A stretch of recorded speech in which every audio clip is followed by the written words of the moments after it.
et les patentes à baser sur les taux d'occupation. Depuis des années, nous posons le problème de la cherté des taxes et redevances aéroportuaires. La taxe OITH, qui ne nous semble pas, nous, compagnies aériennes, opportune dans sa formule actuelle, où elle est indexée sur le billet d'avion. En réduisant le niveau des taxes, le billet d'avion deviendrait alors accessible à un grand nombre de touristes. N'est-ce pas aujourd'hui l'un des secrets, je dirais, du succès touristique des pays tels que Dubaï? Nous souhaiterions que l'impôt soit adossé au chiffre d'affaires, donc que ce soit variable, et qu'on ne nous l'impose pas sur 100% de taux d'occupation pendant que cette industrie est saisonnière. Face à ces préoccupations liées à la fiscalité et à la parafiscalité, voici ce qu'envisage l'État. Il y a une réduction donc de 50% de l'impôt foncier au profit des entreprises du secteur de l'hôtellerie pendant les exercices 2008, 2009 et 2010. Concernant la contribution des patentes, alors, les entreprises hôtelières étaient exonérées totalement du calcul du droit sur la valeur locative de 2003 à 2005 et ensuite ces mêmes mesures ont été reconduites de 2007 à 2010. Concernant la taxe sur les locaux loués en garni, donc les fêtières proposent que les hôtels ainsi que les résidences hôtels sortent du champ d'application de la taxe sur les locaux loués en garni. Je rappelle que cette taxe-là est perçue par les collectivités territoriales et non par la Direction générale des impôts. Les opérateurs du secteur du tourisme sont confrontés également à des problèmes liés au financement qui constitue le 4e F.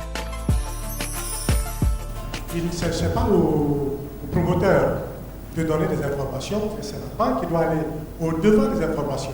Parce que si, en tant que promoteur, on me demande de donner des informations, pour être sûr d'avoir mon crédit, je dirais que j'ai 90% ou 95% de taux de remplissage. Un autre élément, c'est le détournement de l'objet de financement.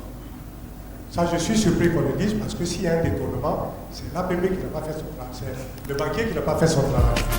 La réponse du patronat des banques. Quelle est la signification du crédit? C'est la confiance. La confiance se mérite, ça se pratique. Après 1999, certains opérateurs du secteur ont bénéficié de gros financements pour restaurer leurs différents établissements. Mais jusqu'à aujourd'hui, bon nombre d'entre eux n'ont pas respecté les engagements. Or, il se trouve que nous avons des règles qui nous empêchent d'utiliser les ressources court terme pour faire du financement long terme. Les partenaires techniques et financiers qui appuient le secteur du tourisme étaient également présents.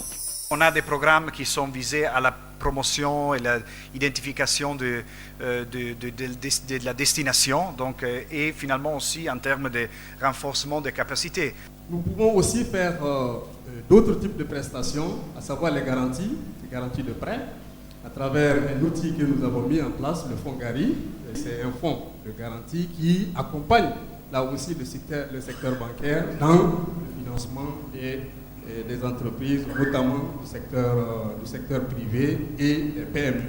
Le développement touristique ne peut pas se faire au détriment de la culture, sinon tout s'écroule.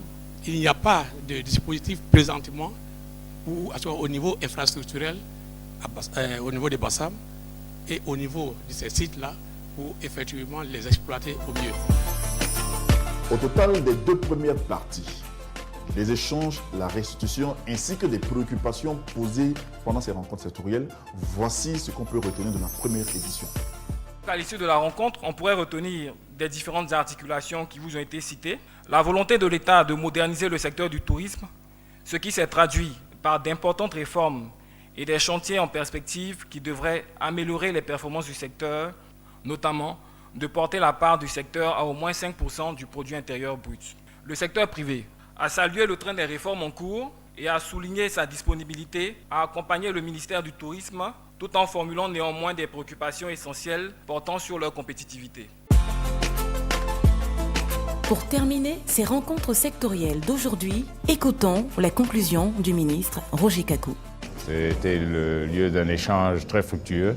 Je pense qu'on a eu des échanges très intéressants, et des contributions qui étaient très pertinentes, et nous allons très prochainement mettre sur pied un groupe de suivi qui va travailler à toutes les réflexions qui ont été données pendant cet après-midi d'échange, et je pense que c'est un exercice très positif et qui est à encourager.